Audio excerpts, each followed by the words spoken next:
ఇంకో మాట చెబుతాను యోగ వాసిష్ఠంది. పూర్వజన్మ కర్మ అంటాం కదా, ప్రస్తుత కర్మ అంటాం కదా, ఈ రెండూ కూడా పొట్టేళ్లలా దెబ్బలాడుకుంటాయిట. ఏది నెగ్గుతుందో చెబుతున్నాడు చాలా స్పష్టంగా. పరమ ఆత్మవిశ్వాసంతో మీరు ఇంటికి ఎడుదురు కానీ అనుమానం వెళ్ళ. ద్వౌ హుడా వివయుధ్యేతే పురుషార్థౌ సమాసమౌ. ద్వౌ హుడా వివయుధ్యేతే పురుషార్థౌ సమాసమౌ. ప్రాక్తనశ్చైహికశ్చేతి శామ్యత్యత్ర అల్పవీర్యవాన్. పొట్టేళ్ల పోటీ ఎప్పుడైనా చూస్తే తెలుస్తుంది. కోడిపందాలు కాదు. కోడిపందాల్లో ఉండే తేడా ఏమిటంటే ఏదో ఒక కోడి పారిపోతుంది వెనక్కి. పొట్టేళ్ల పోటీ, గొర్రె పొట్టేళ్ళు కనుక పోటీ పడితే అవి ఎలా ఉంటాయంటే ఏదో ఒకటి తల పగిలి చచ్చిపోయే వరకు వెళ్ళదండి అక్కడి నుంచి.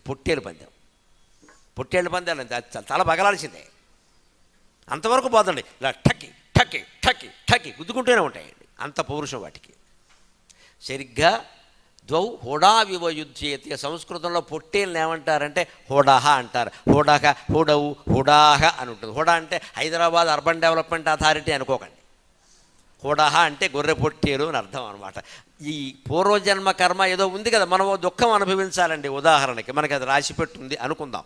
పుత్ర వియోగమో, భార్యా వియోగమో, భర్తృవియోగమో, ధన వియోగమో, పేదరికమో ఏదైనా సరే అదొక కర్మ రాసిపెట్టుంది అనుకుందాం. పూర్వం ఉంది, అది వస్తోంది, తోసుకుని వస్తుంది కదా. ఎలా వస్తుంది తెలుసా? అది మన చుట్టూ తిరుగుతూ ఉంటుందండి. జన్మాంతర కర్మ. మనం పరిశుభ్రమైన ఆచారాలు పాటిస్తే, మనస్సులో ఎప్పుడూ భగవన్నామస్మరణ చేస్తే అది పైనే ఉంటుందండి, కిందికి రాదండి. దయచేసి ప్రయత్నం చేయండి. వచ్చేసిందని రాకుండానే స్వాగతాలు చెప్పకండి జెండాలు పట్టుకొని. రాలేదు అది. మీరు రాకుండా చేయొచ్చు. పిల్లలు పుట్టే యోగం లేదనుకో. యోగం ఎలా ఉంటుందో తెలుసా? పుట్టవలసిన వాడు ముందు తండ్రి నెత్తి మీద తిరుగుతాడు. తల్లికి సంబంధం లేదు. దయచేసి ఆడాలని ఏమి అనకండి. పిల్లలు పుట్టడానికి కానీ పుట్టకపోవడానికి కానీ, ఆడపిల్లలు పుట్టడానికి కానీ మగపిల్లలు పుట్టడానికి కానీ మగవాడే ఎక్కువ కారణం, ఆడవాళ్ళు కారణం కాదు. శాస్త్రమే చెప్పింది ఆ మాట. గొడ్రాలు అని ఆవిడకు పిచ్చి మాట ఒకటి పుట్టించాం. పిల్లలు లేని మగవాడికి మాట లేదు. పురుషాహంకారం అంటే ఇదే. మరి వీడిని కూడా గొడ్డుమోత అయినా అనాలి కదా. అనరండి ఎవడో. ఆవిడ మాత్రం గొడ్రాలు. ఆవిడ ఇంకా పేరంటానికి వెళ్ళలేదు, పెళ్ళికి వెళ్ళలేదు. అంత అవమానం ఎందుకు చేయాలి? పైగా సైన్స్ అంగీకరించిన విషయం. ఆడపిల్ల మగపిల్ల నిర్ణయించేది మొగాడు కానీ ఆడది కాదండి. X chromosomes, XY chromosomes. Y వెళ్ళి కలిస్తే ఆడపిల్ల మగపిల్లాడు పుడతాడు, ఎక్స్ కలిస్తే ఆడపిల్లే పుడుతుంది. ఈ XY క్రోమోజోమ్స్ మగవాళ్ళలో ఉంటాయి కానీ ఆడవాళ్ళలో ఉండవండి. వాళ్ళని ఎందుకంటే అన్నాం? లోకు కట్టాం, అంతకంటే ఏం లేదు. ఎక్కడ లోకు కట్టామండి నిజంగానే. ఇక్కడ వాడు ఏ రకంగానూ కారణం కాదు. ఒకళ్ళు గర్భసంచులో ఏమైనా తేడాలు ఉంటే ఉండొచ్చు, వైద్యం చేయించండి, దానికేముంది. బోల్డు వైద్యాలు అమల్లో ఉన్నాయి ఈవేళ. తప్పించుకోవద్దండి ఎవరు. అన్నీ సరైనా సరే, 100 IVFలు DVFలు చేసినా సరే, 100 సంతాన సాఫల్య కేంద్రాల చుట్టూ తిరిగినా సరే, మనకి సంతాన యోగం లేకపోతే సంతానం కలగదు. దాని గురించిన ఆలోచనే వదిలేయాలి. ఇంకా ఎందుకంటే ఆ జీవుడు ఈ తండ్రి శరీరం మీద ప్రవేశించి తల మీద తిరుగుతూ ఉంటాడు. మాస్టర్ CVV గారు యోగ దర్శనంలో చెబుతాడు ఈ విషయాన్ని. ఈ తండ్రి ఎప్పుడు నీళ్లు తాగితే ఆ నీళ్ల ద్వారా లోపల ప్రవేశిస్తాడు, తండ్రి ద్వారా తల్లిలో ప్రవేశిస్తాడు. ఈ తండ్రికి నీళ్లు తాగే అలవాటు లేకుండా విస్కీ తాగే అలవాటు ఉందనుకో, వీడి కర్మగాలినట్టు. అలాంటి వాళ్ళకి విస్కీ పిల్లలే పుడతారు, వాడు అందులో చేరడం. అందుకే ఏమంటారంటే, కొత్తగా పెళ్ళైన దంపతులు ఎప్పుడు తీర్థయాత్రలు చేయాలి. హనీమూన్ కాదు, తీర్థయాత్రలు చేయాలి పుణ్యక్షేత్రాలకి. అది కూడా నది ఉన్న చోటికి వెళ్ళాలి. భద్రాచలం వెళ్ళి గోదావరిలో స్నానం చేయాలి, కాశీ వెళ్ళి గంగా నదిలో స్నానం చేయాలి, ద్వారక వెళ్ళి యమునా తీరంలో మధురా నగరం వెళ్ళి యమునా నదిలో స్నానం చేయాలి, యమునా నదీ తీరంలో ఉండే దేవాలయాలు. అది కూడా మగ ఆడ కలిసి సరిగంగ స్నానం అంటారు. అంటే ఇద్దరూ కలిసి చెయ్యాలి, చేతులు పట్టుకుని చేస్తారు, సరిగంగ స్నానాలు అంటారు. అక్కడ స్త్రీ పురుషులు ఇద్దరూ నీళ్లు తాగాలి. ఆ జీవుడు ఆ పుణ్య నదీ జలాల ద్వారా పురుషుడి గర్భంలో ప్రవేశిస్తాడు. చాలా ఉత్తముడైన కుమారుడు, ఉత్తముడైన కుమార్తె పుడతారమ్మా, సందేహమే లేదా విషయం.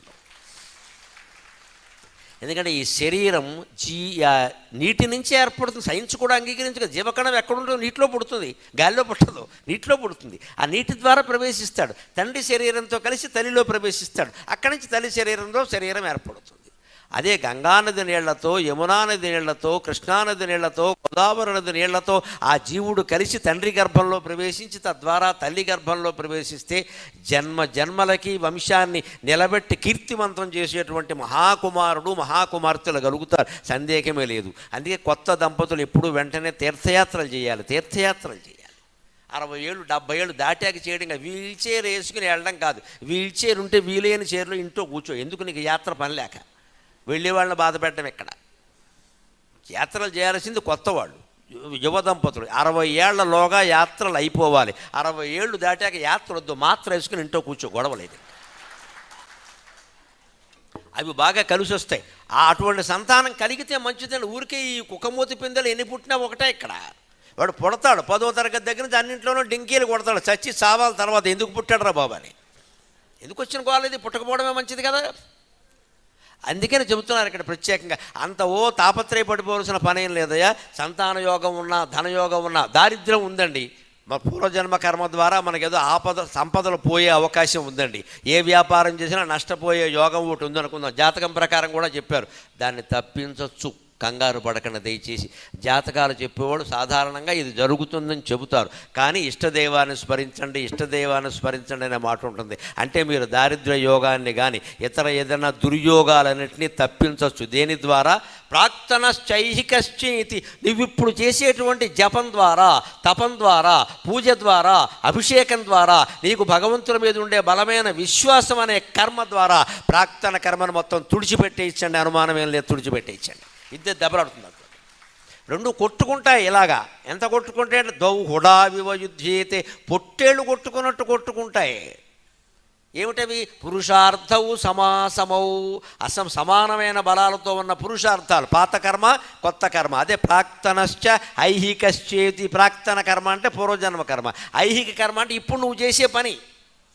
ఈ రెండు కొట్టుకుంటాయి, దెబ్బలాడుకుంటాయి. అప్పుడు ఏది గెలుస్తుంది స్పష్టంగా చెబుతున్నాడు. శామ్యత్యత్ర అల్పవీర్యవాన్.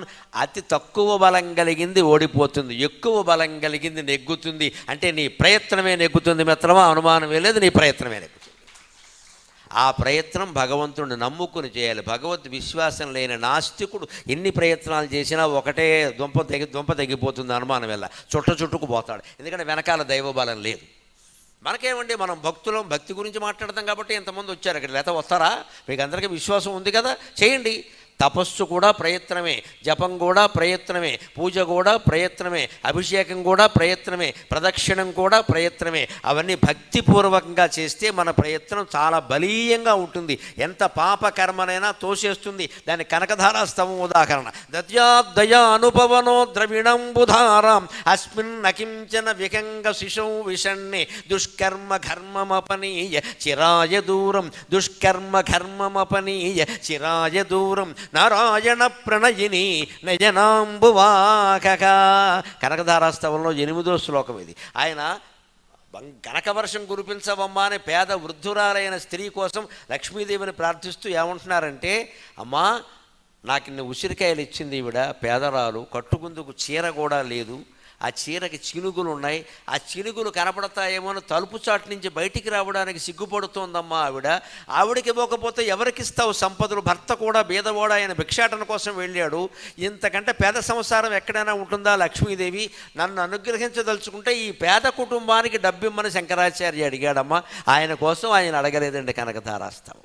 పేద కుటుంబాన్ని కాపాడమన్నాడు. అది కూడా అప్పుడు వెంటనే లక్ష్మీదేవి ఏమందంటే, వాళ్ళు పూర్వజన్మలో ఎవరికీ పెట్టలేదయ్యా, పరమ పిసినుగొట్టుల్లా బతికారు, అందుకే ఈ జన్మలో దరిద్రం వచ్చింది, ఎలా ఇవ్వమంటావు? కర్మను నేను మార్చగలనా అంటే ఆయన ఏమన్నా అంటే, దుష్కర్మ కర్మమపనీయ చిరాయ దూరం నారాయణ ప్రణయిని నయనాంబువాకగా. ఆవిడలో ఉండే ఈగోని రెచ్చగొట్టేశాడు ఆయన. నువ్వు విష్ణుమూర్తికి భార్యవా, సముద్రానికి కుమార్తెవా, నువ్వు కూడా మా కర్మను మార్చలేకపోతే ఎవరు మారుస్తారు? నువ్వు మార్చి తీరాల్సిందే అన్నాడు. ఖచ్చితంగా దేవతలు మారుస్తారు, మన ప్రార్థన మారుస్తుంది.